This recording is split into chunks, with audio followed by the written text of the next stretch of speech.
It's great to speak with you today, Ron. I look forward to hearing your views on the topic of supply chain job searching. Can you start by providing a brief background of yourself? Sure. It's good to be with you too, Dustin. I have a bachelor's degree in supply chain management.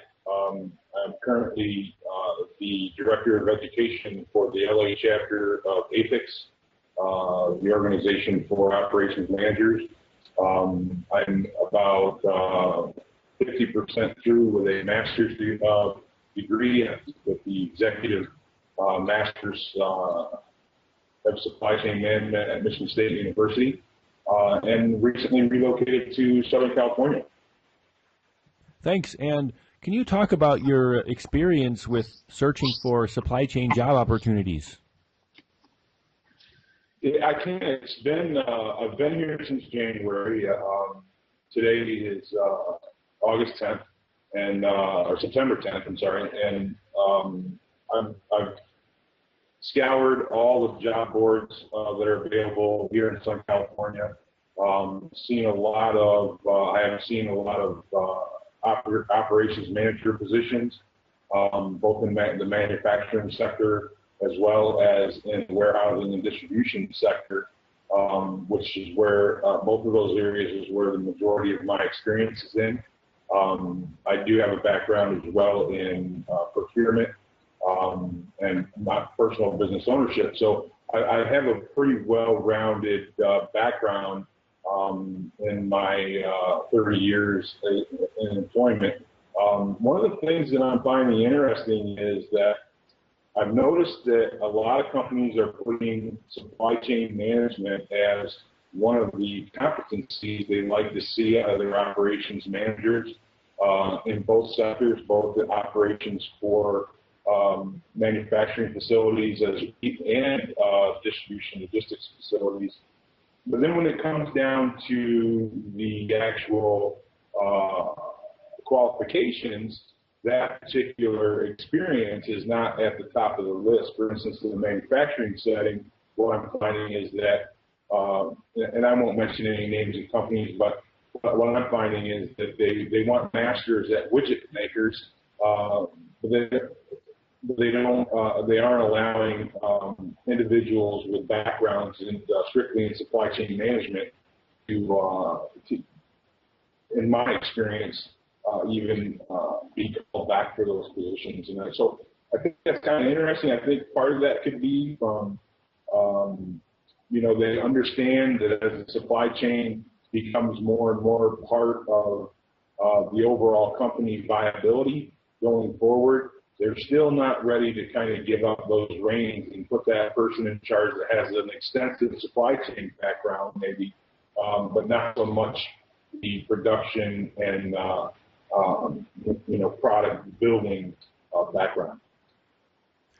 And why are companies unwilling to allow supply chain training to be at the forefront of potential candidate resumes? Well, that's a really good question, and I wish I could speak to that. As far as I haven't really had any discussion with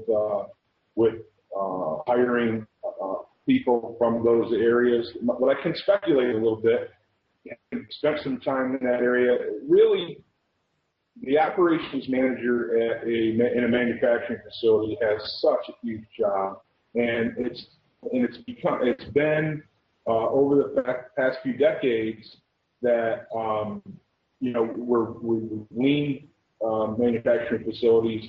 We put them under different TQM or Six Sigma or Lean, those trying to vet out any waste and certainly making sure that they're being as efficient as possible. And I think part of it, is that as leaders in manufacturing, they don't want to lose that aspect. But what most manufacturing companies, I think, don't realize is that that's something, number one, we teach in APICS, and it's something that I've found to be very prevalent in my academic career at Michigan State. So those two things, those types of things are still there with an individual with a supply chain background. Maybe the point or the issue is that they don't have enough information. for to know what someone with a supply chain background is going to bring to the table. How should supply chain professionals approach the job search? Well, I think that what I've done is I've